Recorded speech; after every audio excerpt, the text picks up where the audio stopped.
Walleed from the project has tried to tell us that there's no African gangs in Melbourne, which is completely ridiculous. There have been newspaper articles and evidence over the last 2 or 3 years that there's been increasingly large African gang violence in Melbourne. Now, it might be easy for Walleed to say that there's no African gang violence because there's none in his area. But when you live in a suburb or in a place where there is African gang crime, you have a different perspective. What I'm going to do here is I'm going to go through all of the newspaper articles, all of the evidence that shows that there is a gang problem. Then we'll watch Walleed's video and talk about how much of a fuckboy he is. Shane Patton, in this article, who is the acting chief commissioner at the time, talks about youth thugs that are Africans. They're African gangs who have committed crimes. There is 3 incidents that he talks about in this video. The first incident is from St Kilda, where African gangs got together on the beach and were fighting each other. They were stealing from people. They were beating people up. Later that evening, they ended up in McDonald's where a lot of people got hurt. There were chairs thrown at windows. It was pretty messy, to be honest. On the same evening, though, we had 3 Sri Lankan nationals who were robbed by a group of African youths. They had their phones stolen and some personal items. Those matters are being investigated. They continue to be investigated, and we'll do everything we can to solve those. Now, I couldn't find anything on this crime, actually, that Shane Patton's talking about, but I'll take his word for it, seeming he's the acting chief commissioner.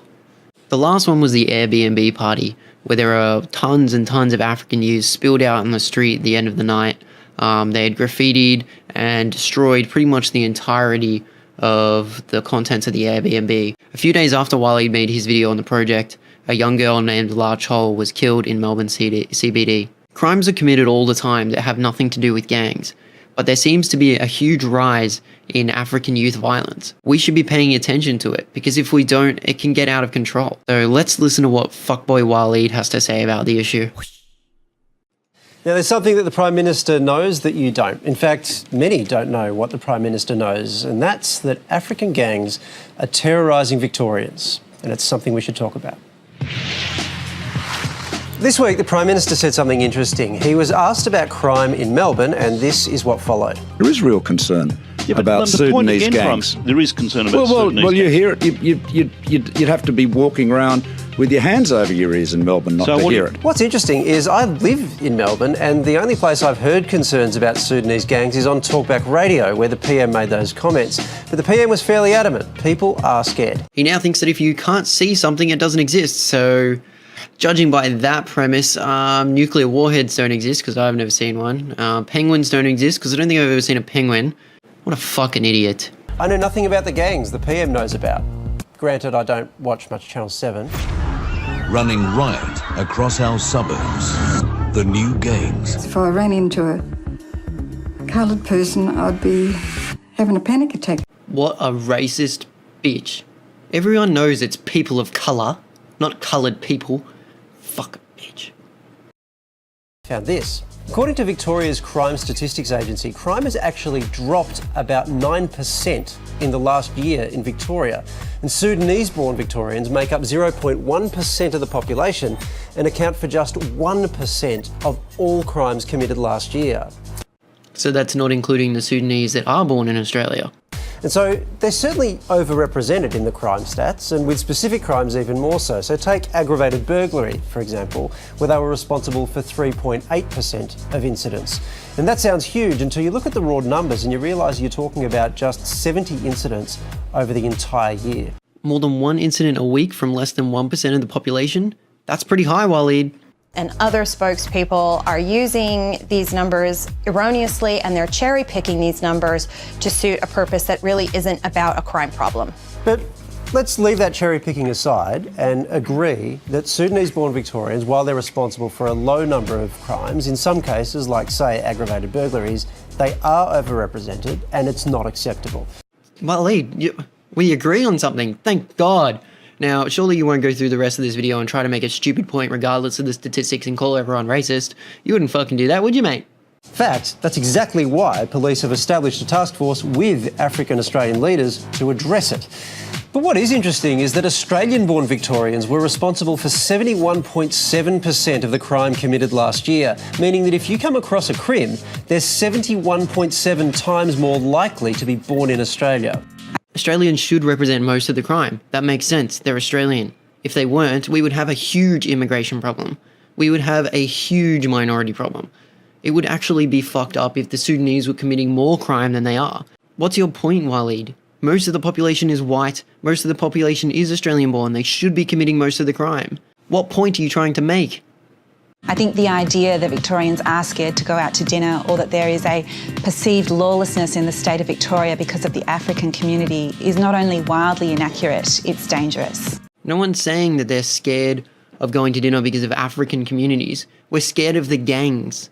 The large groups of gang members that are running around the streets in the southeast and they're causing crime. They're killing girls in the city. They're stealing cars in the southeast. At gunpoint, pistol whipping people. That's why we're fucking scared. For the last 12 months, we've seen a 34% increase in the reports of racism to the Commission, and that increase has correlated with this public debate around race and crime. But the PM was adamant that he knows something that I and the Crime Statistics Agency and the Victorian Human Rights Commissioner don't. Walleed, the police have already identified that there is a problem. They have an African task force tackling the problem. The statistics are real. You just spoke about the statistics. How can you be not seeing this? There is a gang issue here, and you're not going to make it go away by pretending it doesn't exist. Holy shit, did you guys see that zoom? Can we get that back? Where is it? There is a gang issue here, and you're not going to make it go away by pretending it doesn't exist. He's the devil, I'm telling you. So we put this to Victoria Police, and they told the project, we know that young people of African backgrounds are overly represented in some high-harm crimes, and police in African Australian communities are working extremely hard to deal with the issue. Nonetheless, people from African backgrounds only represent a small portion of offenders in our community.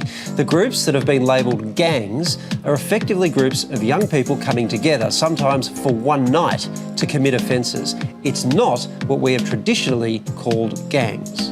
Right, so if a group of white people came together and wore SWAT stickers and started yelling racist chants, they wouldn't be Nazis because they only came together one time, right? Being a part of a group one time doesn't mean you're not a part of a gang. It just means they're not organised properly.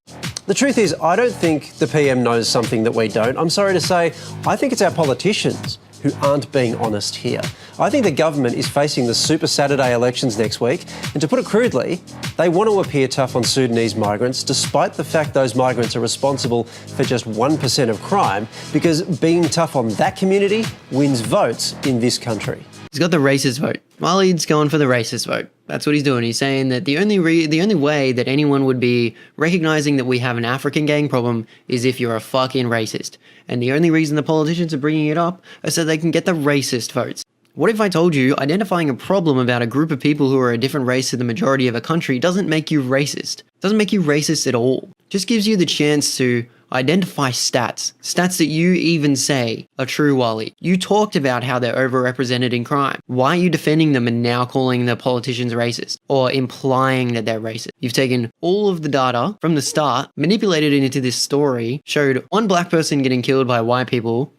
Now you're talking about how everyone's going to be voting for this certain person because they're racist. I've heard people, colleagues from Melbourne, say that there is real anxiety. Let me introduce you to those colleagues. With the Victorian election coming up, the Victorian Liberal Party is distributing leaflets claiming only the Liberal Party will stop gangs hunting in packs in Victoria, complete with an image of black youths who aren't Victorian at all. So first of all, you can't even see what race those people are. And if you're implying they're black just because it's dark, means you're a fucking idiot. The other thing is that obviously if you're on the opposite side of politics to these people, you aren't interested in getting rid of the African gang problem. You can't even identify it. You bring up the facts that support it, and then you diminish them by a narrative. That's all you're doing right now, Walleed. And you fucking know it. If there is a party that's going to help with this problem, then why wouldn't people vote for them? They're actually looking at the issue from an objective point of view, and they're doing something about it. You're not. But the facts don't matter. Only the votes matter. When the project approached the Victorian Liberal Party about the flyer, we were told this, quote, "The only people complaining are those who deny there's a violent youth gang problem. Violent crime is one of the biggest issues worrying Victorians, and we aren't going to stop talking about it." How dare politicians talk about violence as a problem and then implying that they're going to try and solve the violence problem? How fucking dare they? How long until everyone puts down the "you're racist" pitchforks and we actually start talking about this seriously? We have a problem. So let's identify it and let's help solve it in a positive way. How many more examples do you need?